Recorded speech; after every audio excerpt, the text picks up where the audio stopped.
दोस्तों, बौद्ध आवाज़ टीवी यूट्यूब चैनल में आपका स्वागत है। मैं ब्रिजलाल बौद्ध और आप देख रहे हैं बौद्ध आवाज़ टीवी। एक बार आप सभी का हमारे इस चैनल में बहुत बहुत स्वागत है। बहुत बहुत साधुवाद आपके लिए कि आप हमारी वीडियो को देखते हैं और देखने पर अपना रिस्पांस भी देते हैं। आप इसी तरह से हमारी वीडियो को देखते रहिए और लाइक करिए और हमारी वीडियो को ज़्यादा से ज़्यादा आप शेयर ज़रूर करें, दूसरे ग्रुप में आप शेयर करें और अपने कमेंट ज़रूर दिया करें, जिससे कि हमको आपके कमेंट का इंतज़ार रहता है कि आप क्या लिखते हैं हमारे बारे में, ये हम चाहते हैं। आज हम बहुजन समाज पार्टी की ओर से जो 9 अक्टूबर को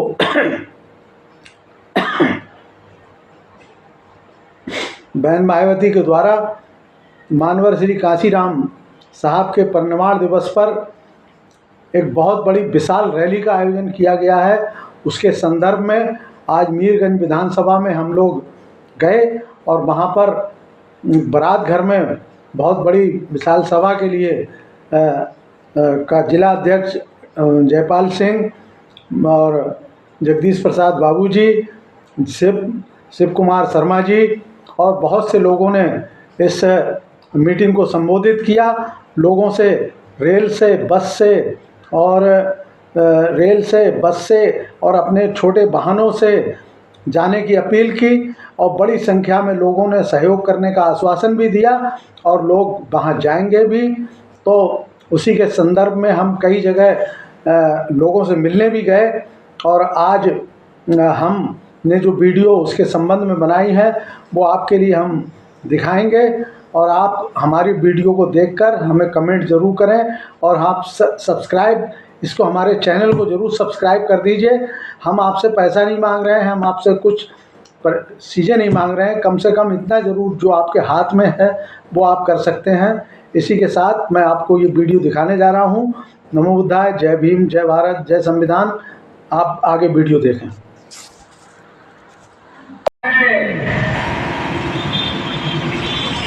9 अक्टूबर को ही 9 अक्टूबर 2004 को ही मानवर कांशीराम साहब दिल्ली में बहन जी के आवास पर हम लोगों को छोड़ करके इस संसार से विदा हो। 9 अक्टूबर हमारे लिए, इस देश के बहुजन समाज के लिए, इस देश के सर्व समाज के लिए एक पवित्र दिन है और उस दिन आदरणीय बहन जी लखनऊ और दिल्ली दोनों जगहों पर, पहले लखनऊ में मानवर कांशीराम साहब जी को पुष्प अर्पण करने के बाद सबको संबोधित करती है और उसी दिन ही वो तुरंत दिल्ली के लिए प्रस्थान करके दिल्ली में जाकर के मानवर कांशीराम साहब को पुष्प अर्पण करती है।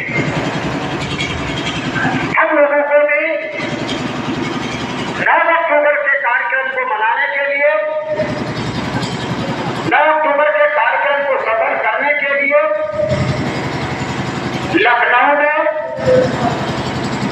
11 तारीख की रात 12 बजे, 8 तारीख की रात 12 बजे तक या 9 तारीख की हो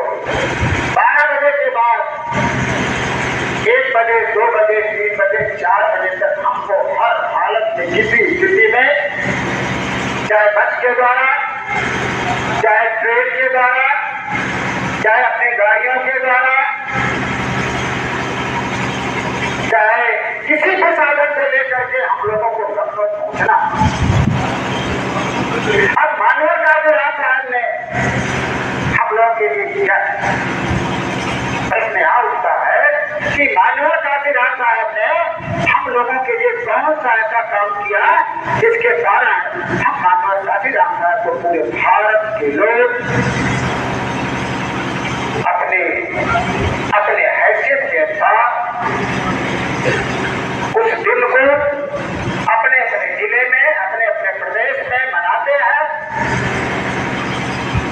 तो महात्मा काशीराम साहब ने आप सभी लोगों को पता नहीं पता तो पता कर लीजिए, किस बहुजन समाज को साइकिल यात्रा करके साइकिल के द्वारा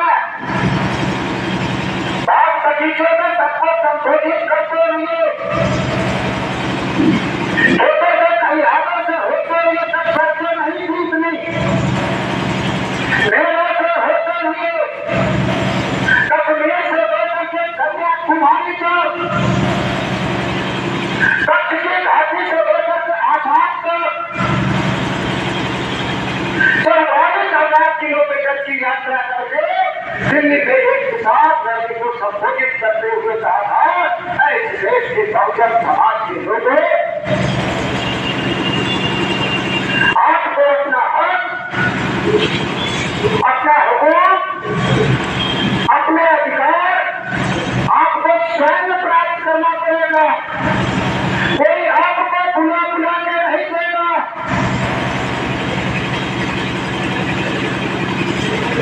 और वहां पर एक कविता भी सुनाई थी हमारे दूसरे लोगों ने, और उन लोगों ने कहा था कि यहाँ से पत्थर पिघलेगा, इस धोखे में मत रहना।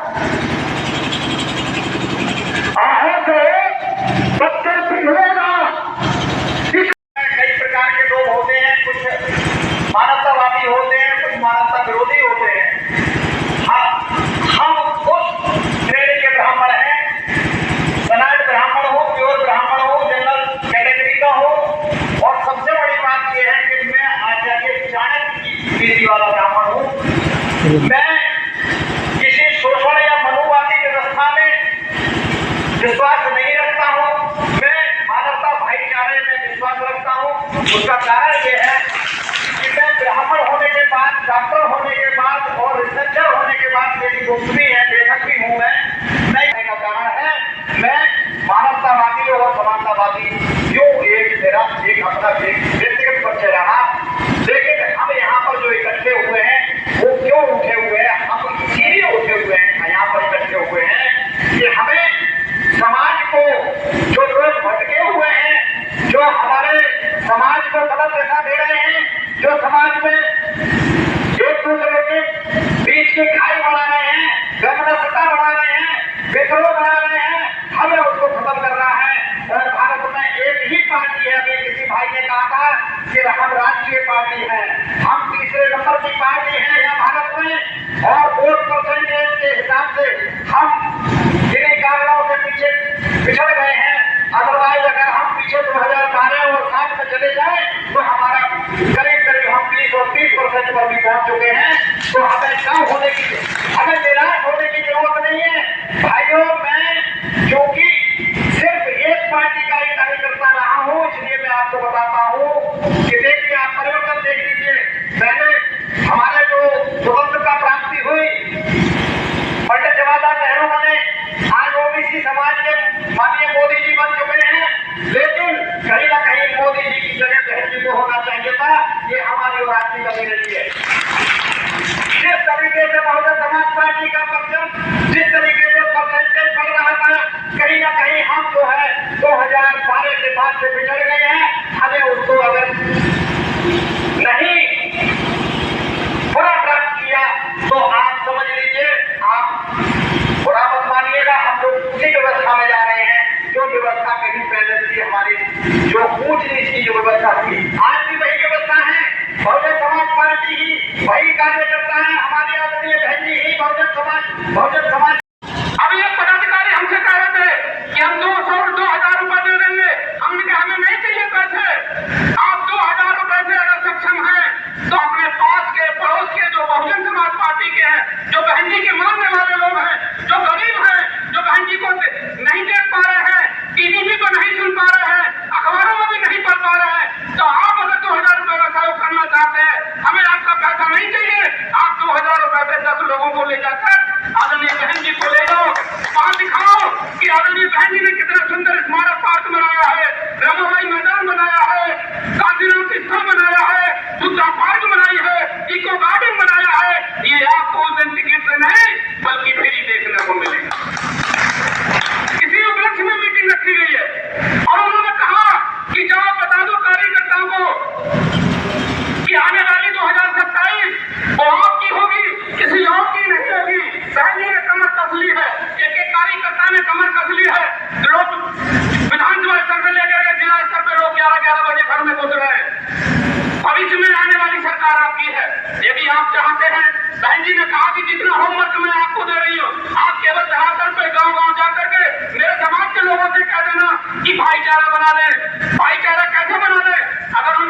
इस सर्वजन हिताय सर्वजन सुखाय की वस्तु बनाए।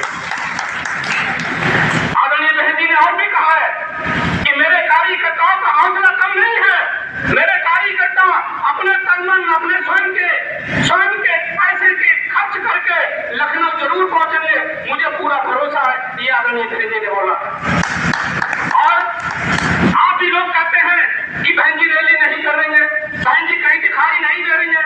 अब आपके सामने और छोटा सा प्रोग्राम जिसे आपकी नजर में छोटा लग रहा है, लेकिन हम सबकी नजर में बहुत बड़ा प्रोग्राम लखनऊ में होने जा रहा है, जो ऐतिहासिक प्रोग्राम हुआ। अब तक की रैलियों से सबसे बड़ी रैली अगर उत्तर प्रदेश में होने जा रही है तो वो आपकी होगी, बहन कुमारी मायावती जी की रैली होगी। आज हमारे तमाम साथी बैठे हैं, मैं आपसे एक बात पूछना चाहता हूँ, कोई एक व्यक्ति खड़ा होकर बता दे जिसके घर में एक भी बच्चे को, किसी की व्यक्ति को, चाहे बच्चा हो, चाहे बूढ़ा हो, चाहे जवान हो, किसी को वायरल फीवर हुआ है कि नहीं हुआ, कोई एक व्यक्ति बता दे किसी के घर में एक भी व्यक्ति बीमार ना हुआ। 3-3 महीनों में कोई बताए, खड़ा होकर के बता दे कि मेरे घर में किसी को बुखार नहीं आया, किसी को खांसी जुकाम नहीं आई, किसी को फीवर नहीं आया, किसी को खांसी जुकाम भी नहीं आया, कोई बताए। हम कितने भी गरीब हैं, जब फीवर आता है, जब वायरल आता है तो क्या कैसे आता है? अरे आपके बच्चों को फीवर आ गया है, वायरल इन्फेक्शन हो गया है, आंतों में जखम हो रही है, आप क्या पड़ोसी से पैसे लें, या रिश्तेदार से पैसे लें, या किसी और से पैसे लें, उसके बच्चे को जो बुखार से तड़प रहा है उस बच्चे का जरूर इलाज कराते हैं। मैं गलत कह रहा हूँ क्या? इसी तरीके से बाबा साहब डॉक्टर भीमराव अम्बेडकर जी के समय में मैं आपको 1930-31 में ले जाना चाहता हूँ। आज आप इतने सक्षम हैं कि आप पड़ोसी से पैसा लेके इलाज करा सकते हैं, अपने रिश्तेदार से पैसा ले। एक तरफ बाबा साहब का लंदन जाने का प्रयास और दूसरा तरफ उनका लाडला बेटा जो आर्थिक तंगी के अभाव में जिसका इलाज नहीं होने के कारण वो तड़प कर उसी से दिन खत्म हो जाता है। जिस दिन बाबा साहब डॉक्टर भीमराव अम्बेडकर जी को लंदन जाना होता है, उनके पास खबर गई कि अम्बेडकर आपका लाडला बेटा दुनिया में नहीं रहा। इतने महान, उन्होंने कान से सुना, दूसरे कान से निकाल दिया। दूसरी बात खबर गई कि बाबा साहब आप कहाँ उलझे हुए हैं, इन किताबों में आप क्या ढूंढ रहे हैं, इन किताबों में आपका बेटा लाडला नहीं रहा। उन्होंने ध्यान नहीं दिया, उन्होंने सारे सूट केस तैयार किया, एक एक कागज हिंदुस्तान का तैयार किया, क्योंकि आपकी लड़ाई लड़ने के लिए, क्योंकि आपको संपत्ति का अधिकार नहीं था, आपको घर बनाने का अधिकार नहीं था, आप झुग्गी झोपड़ी में रहने के लिए आप बेबस थे, आपको शिक्षा का अधिकार नहीं था, आपको तमाम अधिकार देने के लिए जो हजारों सालों से